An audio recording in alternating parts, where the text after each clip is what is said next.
La palabra, Eduardo Luz. Gracias, señor presidente. Bueno, ya el diputado Perrone, en nombre de Cabildo Abierto, adelantó que Cabildo Abierto acompaña prácticamente el 100% de este articulado, luego de que el mismo sufriera algunos cambios importantes durante toda la discusión. Yo, de escuchar las exposiciones en sala, creo que podría animarme a decir que el tema que nos ocupa, independientemente de todo el tema puntual de la rendición de cuentas, que es un tema estrictamente económico y financiero, es un tema filosófico. Y creo que el diputado Sibila fue el que ubicó el tema en su postura, en mi opinión, claro, ¿no? Es decir, todo lo que yo he venido escuchando acá y durante todo este tiempo que estoy en Cámara es una especie de reproche a la coalición de gobierno porque pensamos distintos, porque es eso lo único que nos diferencia, al gobierno que precedió. Es decir, el gobierno que nos precedió, diríamos que podría decirse que es un gobierno socialista y que cree que el Estado debe estar en todo. Yo acá tengo una cita de un socialista en la página 127 del libro Totalitarismo y Egolatría. Todo a través del Estado, todo por el Estado, nada contra el Estado y nada fuera del Estado. Benito Mussolini, socialista. Entonces, los sistemas socialistas, que es lo que nos reprochan a nosotros que no seamos, en los últimos años han fracasado. Eso es una lección de la historia. No estoy contento porque hayan fracasado, pero la realidad es esa. Entonces, con ese modelo económico y social que era el camino a recorrer para llegar al comunismo, según la teoría marxista, y al que nunca se llegó, sino que todos los regímenes que han existido siempre se quedaron en el socialismo, fracasaron. Ahora, este sistema, el otro, el capitalismo, ¿va a triunfar? No, yo creo que el capitalismo desmedido también es muy malo. La desmesura que siempre hablamos nosotros del capitalismo. Pero lo cierto es que el Gobierno Nacional, dice acá el informe de la rendición de cuentas, puso en marcha una serie de reformas estructurales que se entienden fundamentales para el desarrollo económico y social del país. Bueno, eso es lo que cree el gobierno que la gente eligió. Ahora, a nosotros se nos puede reprochar porque pensemos así.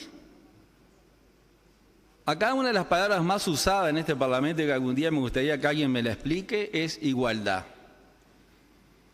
Yo creo que si tuviéramos un instrumento que registrara la palabra más utilizada es igualdad. Esto genera desigualdad, atenta contra la igualdad, es violatorio de la igualdad. Y yo pregunto, ¿qué es la igualdad? ¿Es la igualdad de los griegos? ¿Todos somos iguales ante la naturaleza? Si hace frío, tenemos frío. ¿O la igualdad de las religiones? Todo el mundo es igual ante Dios. ¿O la igualdad del Estado de Derecho? Todos somos iguales ante la ley, no por la ley. Y los regímenes socialistas han querido igualar a la gente por la ley. Voy a dictar una ley en la cual todos sean iguales. Y eso fracasó. Yo no estoy feliz porque fracasaron, pero la verdad es esa. El retiro del Estado en momentos de contracción de la actividad tiene como contracara una apuesta del gobierno a la actividad privada como motor del crecimiento. ¿Eso está mal? Yo por ahí leí hace un tiempo, la izquierda se adueñó de la ética. Entonces, todo lo que uno piense distinto está mal. No, pensamos distinto. Ahora voy a dar algunas cifras que yo no sé si nacieron ayer, si esas cifras que voy a compartir con ustedes fueron por generación espontánea o es producto de un sistema que yo sostengo del gobierno que se fue y de este, que los gobiernos crean pobreza. El ser humano crea riqueza. Los gobiernos crean pobreza, si no, no tendríamos ese mundo infernal de pobres. Hace un tiempo atrás en la universidad se preguntó en una clase, ¿quién está en desacuerdo con que haya gente mega rica y gente mega pobre? Todo el mundo dijo, estamos todos en desacuerdo. Y después se puso la foto de un mega rico que tiene 60.000 millones y le preguntamos, ¿quién está en desacuerdo que ese señor tenga 60.000 millones? Nadie levantó la mano. Porque habrán visto que ese señor de los 60.000 millones le había dado trabajo, bienestar o no sé qué a 100 millones de personas. Entonces, la realidad es esa. Los gobiernos crean pobreza, porque si no, no podemos tener ese número de pobres, que es vergonzoso. Porque ustedes nos echan la cara. Hay un 1,5 más, un 16% más, pero ya venimos de miles. Y ese sistema fracasó. En relación al futuro nos encontramos con una rendición de cuentas carente de contenidos sustantivos, sin objetivos en materias de políticas públicas, sin recursos. Eso dice el informe en minoría. Yo leo la rendición de cuentas y yo no veo que sea eso tan lapidario. Ahora, entonces, ¿cuál es la solución? Los beneficios que este gobierno ha dado, que no sé si son suficientes, pero fueron enumerados, exoneraciones, incentivos, postergaciones, planes, promociones, etcétera, promoción de la inversión, proyectos de la promoción de inversiones extranjeras.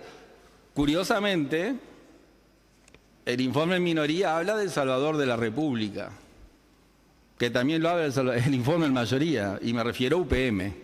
En los dos informes está el Salvador de la República. Nosotros, con los inversores extranjeros, estamos contentos que vengan. Lo que no queremos es que se le dé lo que se le da violando la Constitución y la ley. Entonces, ¿la solución cuál es? Acá hace unos días atrás vino la ministra de Economía. Y yo diría que casi con orgullo nos dijo que el Estado se endeudaba en más de 2.000 millones de dólares y que festejaba que no había llegado al tope. El endeudamiento neto global del gobierno que se proyecta derivado del plan financiero para el 2021 es de 2.762 millones de dólares. Pero en esa misma sesión el senador Gandini dijo que se había destinado todo el IRPF y todo el IVA a pagar los intereses de la deuda. Entonces, el sistema fracasó, porque el gobierno lo que hace es pedir plata y pagar los intereses de la deuda. Y pide cada vez más plata. Ahora, yo tengo acá un artículo de un diario que dice cómo se están hundiendo el socialismo en Europa país por país. No lo voy a leer porque no importa, acá están los datos. Entonces, ¿qué tenemos que hacer, presidente? ¿Tenemos que hacer como hizo Italia? O sea, tenemos que copiar de Italia, y estoy leyendo acá que Italia, con 301.000 kilómetros cuadrados y una población de 59 millones de habitantes, 301.000 kilómetros cuadrados, con mucha alegría su primer ministro anunció un plan de rescate de 750.000 millones de euros. Hablamos de 750.000 millones de euros, la mitad del PBI. ¿Esa es la solución que ofrecen? ¿Cuánto es el PBI uruguayo? ¿70.000 millones? Bueno, consigamos 35.000 millones más a los 60.000 millones que ya debemos. Entonces está todo macanudo. Entonces, esta rendición de cuentas, yo no sé si son 10, 4, 5, pero yo me pregunto lo siguiente. Yo creo lo que decía Freud, el niño es el padre del hombre en el sentido genérico de la palabra. No estoy hablando, ahora debería decir del ser humano. El niño es el padre del ser humano. Deme un niño los primeros 7 años de su vida y no va a importar con quién se junte. Ahora yo leo acá. Los primeros años de vida resultan críticos para el desarrollo de las capacidades y habilidades de los individuos y para su óptimo funcionamiento a lo largo de todo el ciclo de su vida. La pobreza en el país ha estado tradicionalmente concentrada en la infancia y la niñez. ¿Eso empezó con la calle? Tradicionalmente. De acuerdo el 21% de los niños entre 0 y 3 años, los que son el padre del ser humano, se encuentran en situación de pobreza monetaria. Los guarismos anteriores contrastan con una tasa de pobreza del 9% en la población adulta y el 2% en la población de 65 años. En el Uruguay el 60% de los niños de 0 a 3 años de edad nacen y viven en hogares ubicados en los que 60%. ¿Para eso es por esta rendición de cuentas? ¿O es el fracaso de los gobiernos que se dedican a crear pobreza? Más de la mitad de los niños de 0 a 4 años en el primer tercio de ingresos viven en hogares con problemas de vivienda, incluyendo hacinamiento, problemas de materialidad en paredes, techos y pisos, falta de espacio para cocinar. El 72% sufre de inseguridad alimenticia. ¿Ahora eso empezó ayer? Esa es la realidad. Entonces no empezó ayer ese desastre que hemos hecho nosotros con nuestra gente. Y hemos hecho nosotros porque somos nosotros. Sin embargo, entre los niños de 0 a 3 años, el 50% no asiste a un centro de educación de primera infancia. Esas son las futuras generaciones. Eso empezó ayer. Ahora dicen, no, pidan 30.000 millones de dólares y terminemos con todo esto. Y bueno, entonces hagamos como hacen los países europeos. ¿Por qué nadie propone pedir la mitad del PBI? Claro, ¿quién no va a rescatar un país así? Cualquiera lo rescata. Total, pedimos, dedicamos toda la recaudación tributaria del IVA y IRPF a pagar intereses y el año que viene pedimos 3.000 más. Porque el año que viene va a venir la ministra acá a decir, mire que este año vamos a pedir 3.000 más y el otro año 3.000 más y vamos a terminar el gobierno con 12.000 más. Entonces acá yo no digo que sea el Estado que tiene que estar en todos lados, pero la actividad privada yo la defiendo. El déficit fiscal famoso, que todos hablamos, se arregla en un año. Si nosotros transformamos el Uruguay en un Estado de derecho constitucional y no legal como es el nuestro, le hacemos caso a las observaciones del Tribunal de Cuentas, eliminamos el Estado paralelo con las sociedades anónimas que nadie controla y la persona de derecho público estatal que nadie controla, ahí está el déficit fiscal. No nos tenemos que matar demasiado. Entonces yo lo que digo, el pensamiento político contemporáneo está profundamente viciado por la confusión entre medios y fines y por la búsqueda de medios ignorando los fines. Eso es lo que nos pasa a nosotros. Lamentablemente es así, señor presidente.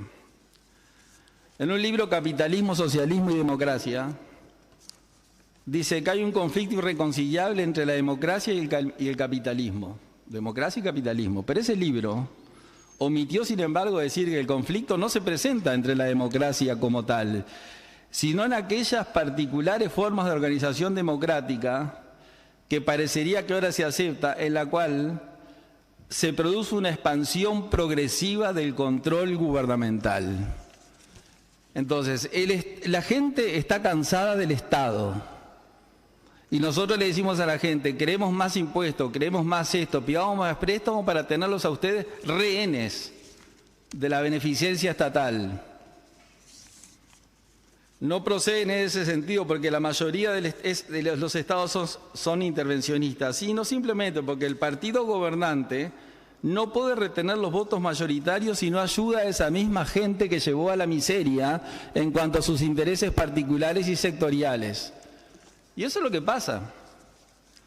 Entonces, esta rendición de cuentas, en la peor crisis económica y social que el Uruguay le ha tocado vivir, yo diría en 50 años, con un año de gobierno que todo se paralizó, porque el país se paralizó absolutamente, bueno, nosotros tendremos que ver de aquí en adelante si la crisis es cierto que estamos saliendo, ahí se veremos los proyectos del gobierno que cree que lo otro no era bueno.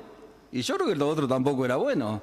Entonces, incentivemos en pie de igualdad la actividad pública con la actividad privada, porque el que saca a la gente de la pobreza es la actividad privada. En Paysandú, a mí cuando me decían por qué Paysandú era una ciudad industrial en los años 50 y 60, y Paysandú era una ciudad industrial en los años 50 y 60, porque 15 familias de Paysandú se les antojó hacer 15 fábricas, con nombre y apellido, que no los voy a nombrar por respeto, pero uno hizo Azucarlito, el otro hizo Norteña, el otro hizo Paicuero, el otro hizo Pailana, y eso transformó la ciudad. Y bueno, esa es la iniciativa privada. Trate de redondear, señor diputado. Ya termino, presidente. Lo digo, que esa es la iniciativa privada. Y este gobierno, que nosotros somos parte de gobierno multipartidario, o sea, somos parte de la coalición, creemos que la iniciativa privada va a ser fundamental, junto con la pública. Pero no descartar lo privado en aras de lo público, porque la iniciativa auténticamente pública fracasó. Gracias, señor presidente, y gracias por la tolerancia.